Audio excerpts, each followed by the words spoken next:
It started with a glossy flyer slipped under my door. Emergency Community Flood Control Initiative, protecting Willowbrook for generations to come.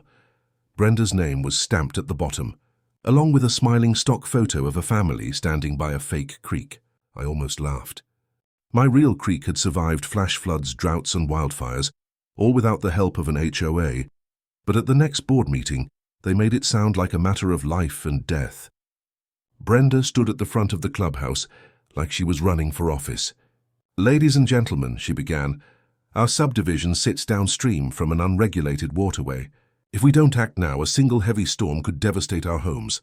I raised my hand. "You mean Cottonwood Creek?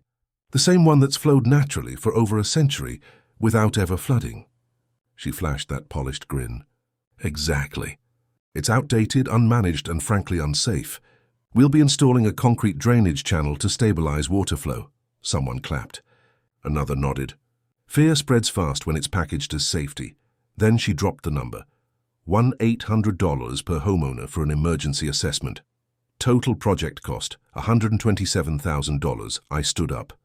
"Who's the contractor?" She blinked. "Pinnacle Construction. They've done excellent work in Denver. Did the county approve this?"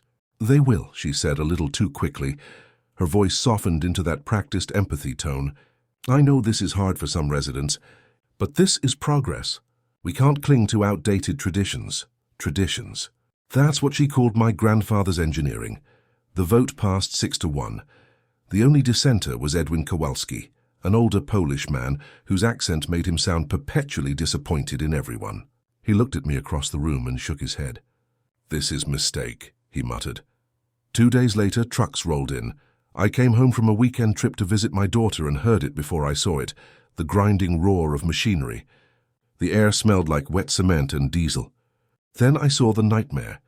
They dug a trench through the creek, poured thick grey concrete over the granite boulders my grandfather had set by hand. The water that used to sparkle under sunlight now sloshed lifelessly through a narrow, sterile gutter. Flood control, Brenda called it. I called it murder. Martha stood beside me, tears streaming down her face. "They killed it," she whispered. "The HOA had just spent $127,000 turning a living ecosystem into a storm drain. But here's the thing about people who think they can control nature.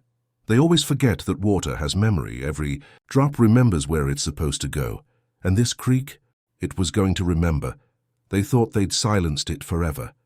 But they just created a ticking time bomb, one that didn't need my help to explode. I didn't need revenge. I just needed to let physics handle it.